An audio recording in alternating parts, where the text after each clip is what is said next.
Hey guys, it's Elbethium back with another video, and this time it's going to be the final boss of the entire DLC.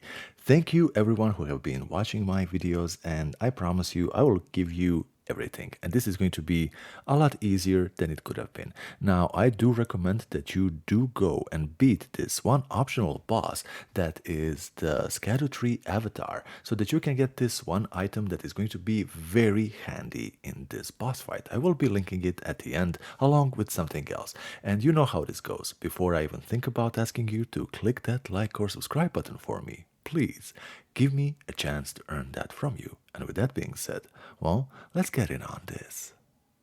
So, the loadout. Now I am using the Bloody Hellis plus 10, but you can use any thrusting weapon that you have, preferably something that has bleed and scarlet rot, because Radahn is just weak to both of these things. So you know what, plan with that. Now fingerprint stone shield, this thing is absolutely essential. It has been breaking the base game, it is breaking the DLC, and the reason why it is essential, it allows you to attack while also guarding. Now the Radahn armor, ignore the circlet, this is something you will be getting after you beat the boss. Now green turtle talisman, absolutely essential here, because we need that stamina to be able to attack and guard. Lord of Blood's exaltation to, increase a little bit more damage. The defense, this is essential. And erdtree's favor +2 raising everything, we just need that. You can never have enough. Now you absolutely can replace this with great shield talisman that is going to be boosting guarding ability. I leave this up to you. And for the wondrous physic, I have went with the stamina. Now I did not use it during this fight because I want to show you just how effective this is going to be, the strategy and the build, but you can do whatever you want. He is always going to be opening with this attack, and you know what, I actually prefer fighting him next to this wall over here. So as we have established, we're gonna be keeping the shield up and poking at him any chance we got. Now you need to be very mindful of your stamina, because you do not want to overcommit. You kinda have to put your defense above attacking the Radahn, and this should be your mindset holding on. Now why I actually do prefer fighting him here next to the wall, it's because it actually can fully negate some of his attacks, like the attack where he slashes into the ground and he kind of lifts up these rocks into the sky. Sometimes they are not even going to be connecting at all, and not even sometimes, most of the times completely. So for the first phase, it's going to be actually pretty damn simple.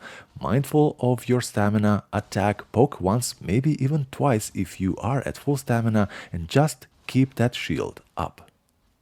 Okay, phase 2. Now this is where I am going to be pausing and rewinding a little bit like I usually do, because the phase 2 is what is going to be giving people the trouble the most. Now you've seen me get hit in phase 1, and that is because I myself like to let go of the shield to kind of recharge it between the attacks, because he does hit sometimes a lot and I do get carried away poking at him. So it's a self-made problem, one that you shouldn't have if you yourself are patient. So keep that in mind. Now this here is going to be an attack that is going to be very, very annoying. Now you can dodge this, and it's not even dodging. If you are moving to the side, I usually prefer going to the right side, you actually can circle around him. But this is the reason why I told you, get the Miquella's rune by defeating the erdtree avatar, because once you get grabbed once, you get this rune over your head, and if he does grab you the next time, that is going to be lights out. Now these attacks, these very fast attacks, you can actually minimize the damage by really going left or right while still holding the shield up. The shield here is of utmost importance. Now you see how relentless he is. You are gonna have very small windows to actually heal, and once you do get grabbed, and that should be your priority then, using the rune. So you need to use the rune every time you actually get grabbed, because the rune doesn't give you immunity during the entire boss fight. You get grabbed, it's time to use the Miquella's rune. Now these are the fast attacks that I told you about, and just moving to the side, a lot of them are going to be missing you, but if they do connect, you still can dodge, not dodge, block all of them and still poke a little bit at him. Now, I do leave this to you, to your own experimentation and just getting the feel of the boss. Now, this is that attack from the beginning, and once he did that, I again have taken him back here to the wall because I know he's going to do this attack yet again, and because I am here next to the wall, look at my HP over here because, you know, a little bit did hit me over there, and that was entirely my own fault. Now, look at these. Nothing. Not a single one of those hit me, and once he does do that attack with these balls in phase 2, you can be extremely sure that he is going to be following up with this extremely fast dashing attack at you. So if you have the shield up, you are going to be fine. Look at that. No damage at all until he does this super annoying attack through the ground.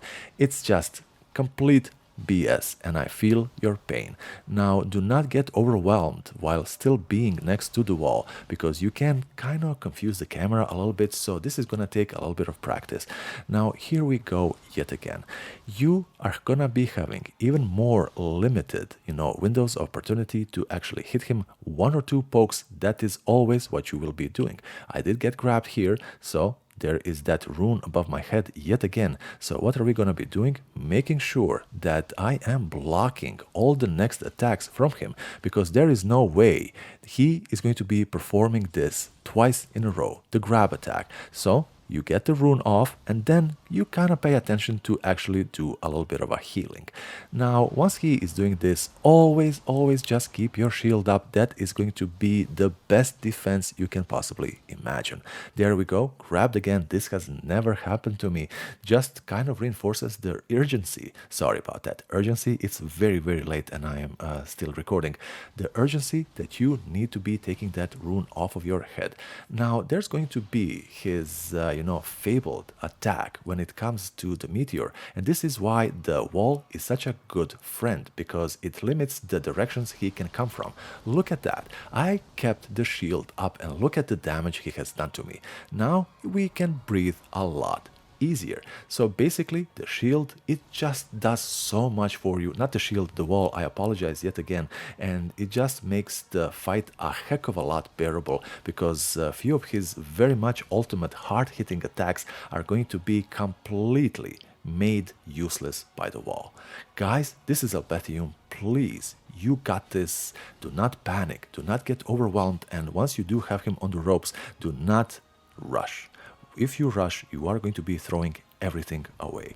Let me know in the comments, guys. I believe in you. You got this. And, well, I will be seeing you in the next one. Bye-bye.